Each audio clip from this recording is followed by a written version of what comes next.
아이고 저기 전세 가격이 올라서 좋겠네요. 그러면 한 대 맞습니다. 정확하게 지금 시장을 한마디로 말씀드리면 지금 혼란기예요. 사실은 지금 4월부터 6월이 전 가장 중요해 보여요. 향후의 집값의 향배를 결정할 수 있는 가장 중요한 시간. 네.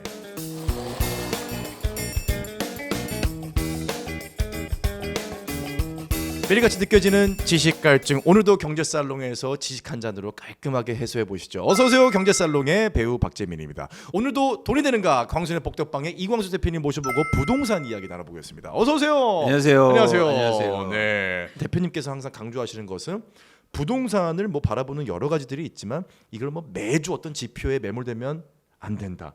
미시적으로 보는 것도 중요하지만 거시적으로 바라볼 줄도 알아야 된다. 이런 부분들이잖아요. 그렇죠. 기본적으로 부동산이라는 게 일생에서 뭐 3-4번 사면 많이 사는 건데. 그렇죠. 그래서 좀 긴 호흡으로 보시고 네. 대신 그 선택이 따라서 편차가 엄청 크잖아요. 그렇죠. 그렇죠? 네. 그렇기 때문에 계속 보는 것도 중요하다. 그래서 음. 두 가지가 말씀하신 것처럼 좀 크게 보는 것과 그 세밀하게 보는 게 네. 같이 어우러져 있으면 좋겠다. 네, 네. 그래서 저는 계속 저희 에서도 얘기 드리는 게 그 두 가지가 어우러지는 거죠. 근데 저는 이게 꼭 우리가 부동산 얘기뿐만 아니라 네. 이런 사고를 체계를 가지면요. 네. 여러분들이 주식도 잘할 수 있고요. 채권 투자도 잘할 수 있고요. 맞아요. 부자가 될 수 있다고 저는 생각해요. 그래서 이런 복합적인 사고를 하시는데 네. 저희 돈이 되는가가 도움이 되드리고 싶습니다. 네. 그래서 부동산을 통해서 들으시면서 확장시켜 보라고요. 그렇죠. 적용하면서. 네. 그래서 오늘도 사실은 저희가 같이 어떤 얘기를 하냐면 최근에 부동산 시장 어떤지 이것도 사실 중요하잖아요. 그렇죠. 항상 대표님께서 말씀하시는 게 강조한 거 몇 개가 방금 말씀하신 것처럼 좀 넓게도 바라보고 세밀하게도 바라보고. 근데 우리가 강조하는 건 부동산을 꼭 투자 입장에서 여러분 투자하십시오 이렇게 뭐 권장하는 게 아닙니다. 그렇죠. 저희의 가장 큰 목표는 대한민국의 모두가 내 집 마련을 하는 그날까지. 너무 좋습니다. 그 외에 부동산을 그 외에 또 투자의 관점으로 바라볼 수도 있다. 그리고 지금 저희가 계속 동향을 말씀드리지만 매주 동향 말씀드리는 게 좀 의미 없다고 그랬잖아요. 그렇죠. 근데 한 번쯤 짚고 넘어가야 되잖아요. 그럼요. 네. 그거 굉장히 중요합니다. 네. 그러니까 그게 밸런스가 잘 맞춰져야죠. 그렇지. 그러니까 이래서는 저는 우리나라에서 좀 안타까운 게 주간으로 아파트 가격 지수가 발표돼요. 그렇죠. 그 얘기 항상 강조하시잖아요. 네. 그래서 와 이건 아닌데 그런데 그 지표들이 계속 보여주는 또 흐름은 있거든요. 네, 그건 네. 읽고 가야지. 그렇죠. 그러니까 2주에 몇 퍼센트 올랐다가 중요한 게 아니라 네. 그 흐름은 어떤 건지. 그래서 오늘은 그 뭐 지수를 대표로 해서 최근의 부동산 시장의 흐름을 여러분과 좋습니다. 같이 한번 얘기 드려볼까 합니다. 네. 자, 지금 이광수 대표님께서 일단 들고 오신 그래프 한 장이 눈에 들어오는데요. 지금 전국과 서울의 부동산 시장에 글쎄요, 이건 지금 매매 가격 지수 변동률이 나와 있는데 한번 이 그래프부터 저희가 한번 분석을 하고 넘어가시죠. 제가 항상 강조하는 게 있습니다. 네. 그래프를 보실 때 어떻게 본다? 눈을 크게 뜨고 생각 없이. 생각 없이 죄송합니다. 제가 아무 생각 저는 눈을 크게 뜰 때 생각이 없이 눈을 크게 뜨거든요. 이게 그러니까 이렇게 보면 생각이 있어. 그래프를 볼 때 어떻게? 아무 생각 없이. 그러면 안 보이던 게 보여요. 마치 여러분 예전에 기억나세요? 매지가이. 아니면은 원리를 찾아라처럼 그건 아무 안 생각 찾아요. 없이 보면 맞아요. 안 보이던 게 보여요. 진짜 중요한 말씀. 네. 이게 생각이시 보이면요, 나 윌리 찾아야지. 이러면 안 찾아줘요. 안 찾아줘요. 이렇게 하다 그래서 꼭 지나가던 사람이 야 여기 있잖아 알려주잖아. 그러니까. 그게 바둑이나 장기도 그래. 혼수. 이렇게 하면 안 보여요. 근데 뒤에서 이렇게 보는 사람이 야 거기 둬. 그렇지. 바로 그런 시각으로 보시는 그게 왜 중요하냐면 여기에서 주관을 빼야 되기 때문에. 맞아요. 그러니까 이런 주관을 그래프 빼야 볼 때 돼요. 내가 집을 갖고 있어요. 그럼 저 그래프가 어떻게 보입니까? 제가 집을 팔려고 하는 이 시점만 보이는 거지. 그러니까 제가 집을 갖고 있으면. 집을 갖고 있으면 저게 이게 조금 빠지다가 오르네. 그렇지. 이게 보여요. 최근에 보면. 그렇죠. 그러면 오른다는 것만 보이는. 이거 바닥 찍었네. 딱 에이, 이거지. 그렇지. 근데 무주택자분들이나 집이 없으신 분들이 저걸 보면 어떤 생각이 들어요? 저 처음부터 끝까지 보이죠.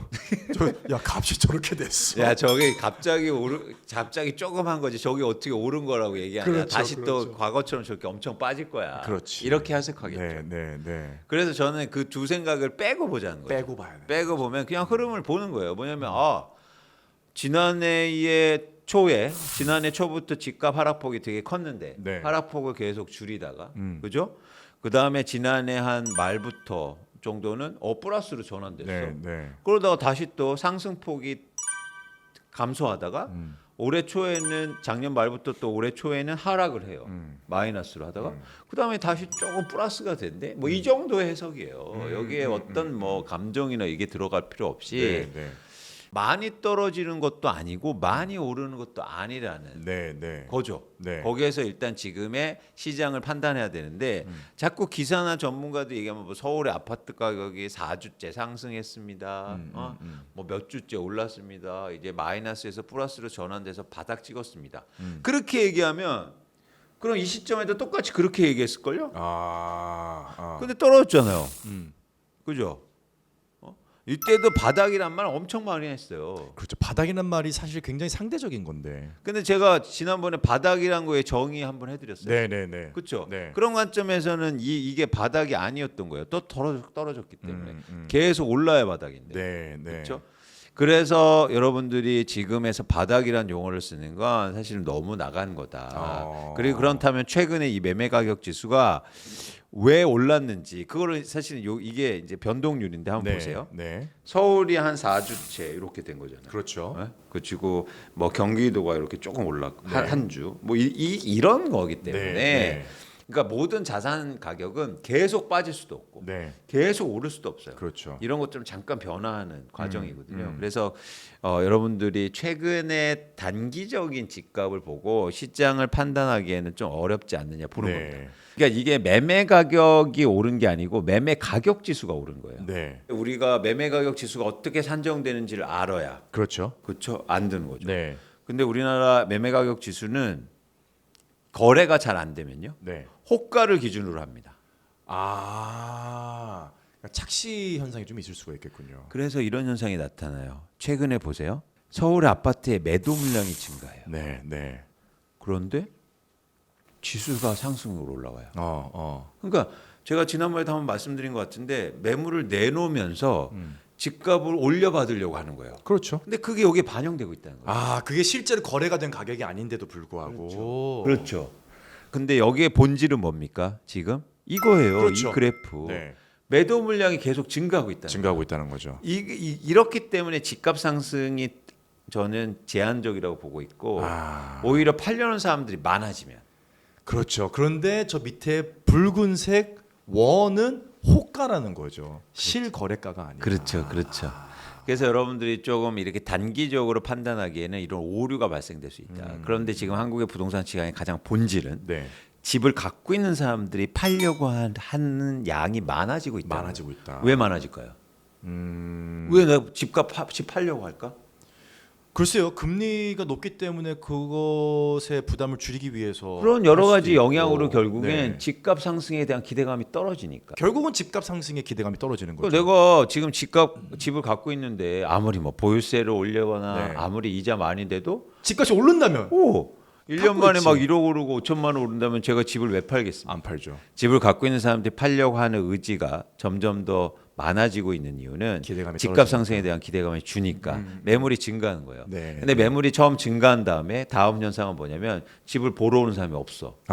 그럼 어떻게 됩니까? 집값이 네, 그러니까 뭐냐면 호가를 내리기 시작하겠지. 아. 그러니까 중개소 사무소 가서 사장님 나 내놨는데 왜 이렇게 집이 안 보러 와? 네. 집 보러 오는 사람이 없어. 네. 그러면 사장님 그거 그런 호가에는요 지금 집 못 봐요. 그러면 한 뭐 2천, 3천, 한번 5천, 1억 내려볼까? 내리는 거죠. 그러면서 내리는 것들이 이제 호가가 내려가는 것들이 물량이 많아지면 가격 하락폭이 커질 수 있다는 그렇죠. 거예요. 그렇죠. 그런데 여기다 총선의 영향도 있다는 거죠. 네, 이제 네, 지난번 네. 말씀드린 것처럼 총선 때문에 집을 갖고 있는 사람들이 실망감이 많아지고 네. 그럼 하락폭이 조금 더 커질 수 있다라고 보는 겁니다.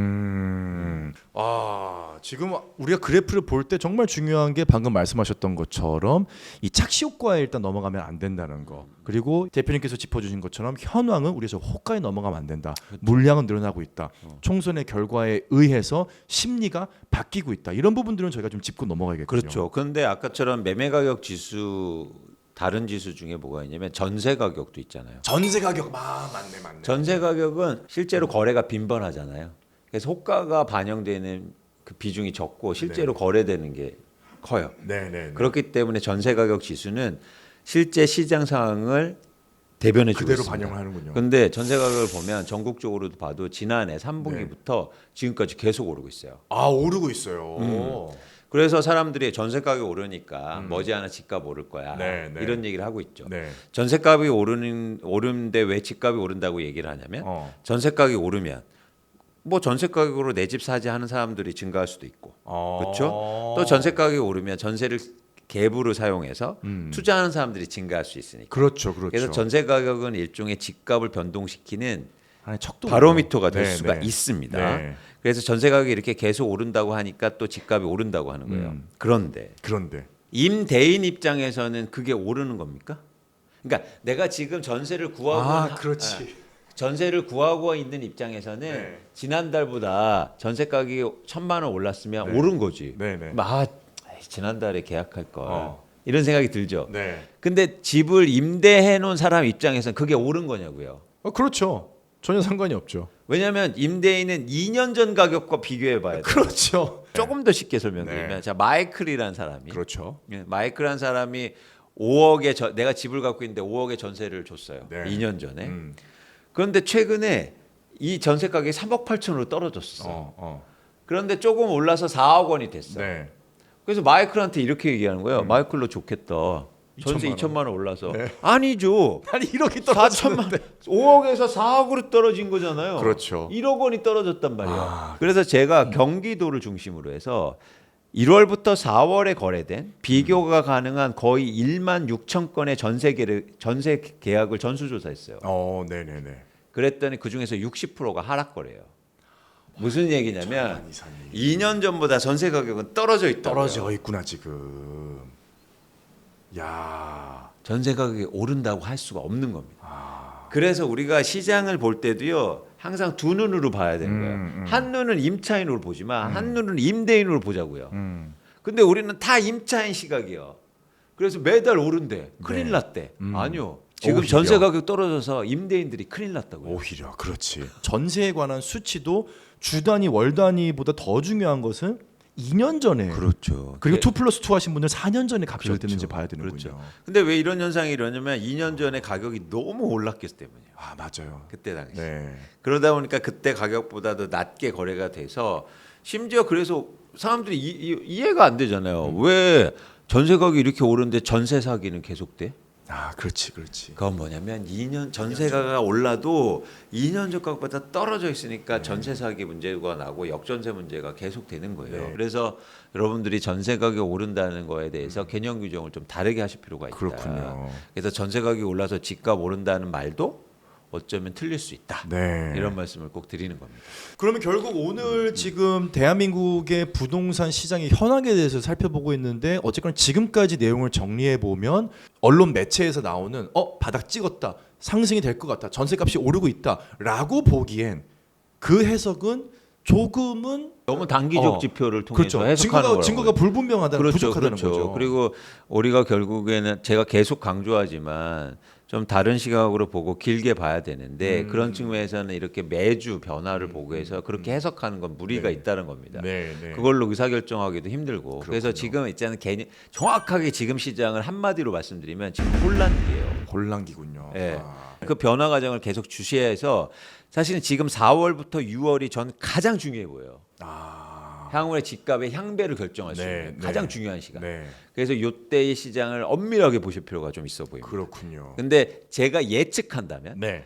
사실은 지금 아파트의 매도 물량은 계속 증가하고 있고 증가하고 있고 그리고 수요가 증가하지 않는 상황 그 속에서는 수요는 정체돼 있죠. 그러면은 요 기간 동안 거래가 다시 위축되고 가격이 하락된다. 그러면 하반기 하락폭이 좀 더 클 수 있다는 거죠. 네, 그래서 요 4, 5, 6월을 굉장히 관심 있게 보시면 좋으실 것 같습니다. 네. 근데 관심 있게 볼 때 그런 단편적인 뉴스들이나 정보들을 통해서 의사 판단하지 마시라고. 말고 좀 더 체계적이고 네. 그리고 근거 있게 네. 얘기하고 말씀드린 것처럼 그래 이게 전세 가격을 왜 임차인으로만 내가 판단했지? 임대인 입장에서 생각해 보는 거예요. 그렇죠. 임대인은 지금 힘들다고요. 네. 돌려줘야 되니까. 그렇죠. 근데 가서 아이고 저기 전세 가격이 올라서 좋겠네요. 그러면 한 대 맞습니다.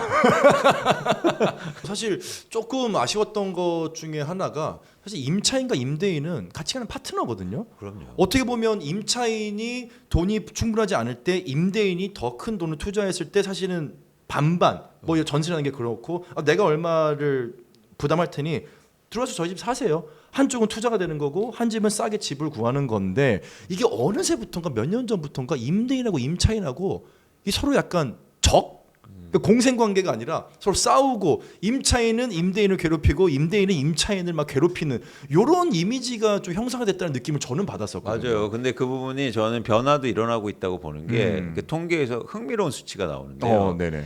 갱신 계약하는 거 네네. 그게 오히려 신규 계약보다 금액이 높은 경우가 나타나요. 오. 특이하죠. 자, 갱신 계약은 지금 2+2 말씀하시는 그것도 그렇고 이제 다시 계약하는 다시 상황. 계약하는 예, 예. 2+2 때는 상한선이 5%인 네, 건데 네. 다시 할 때는 더 높여받을 수가 있는 거죠. 그런데 주변에 거래되는 전세 가격보다도 그 전세 가격이 높다는 거예요. 이 얘기는 뭐냐면 내가 조금만 제가 막 이사 가면서 그러는 것보다 서로 일종의 협상과 협의가 되는 거예요. 협동 조합처럼 된 거지. 나 주변보다 더 싸게 해주세요. 나거보다 싸우는 게 주변보다도 아니라. 조금 높여줘서 저 여기 그냥 오래 살게요. 그러면은 임대인도 고마워할 거 아닙니까? 그렇죠. 좀 덜 돌려주니까. 네네네네. 그래서 그런 과정이 일어나고 있다. 그게 바로 시장이에요. 그렇구나.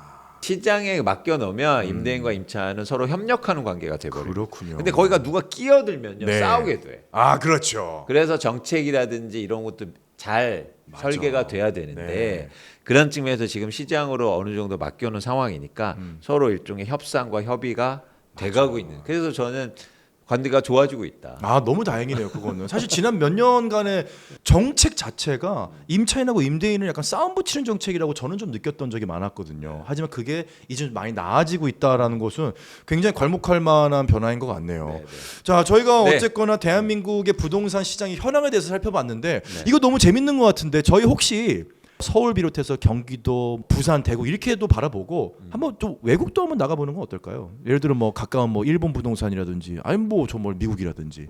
좋습니다. 그럼 제가 어디를 먼저 가고 싶은지 제가 고민해서 오겠습니다. 좋습니다. 똑같은 옷 입고. 자, 광셀복덕방의 이광수 대표님과는 오늘 여기서 인사 나누도록 하겠습니다. 감사합니다. 고맙습니다.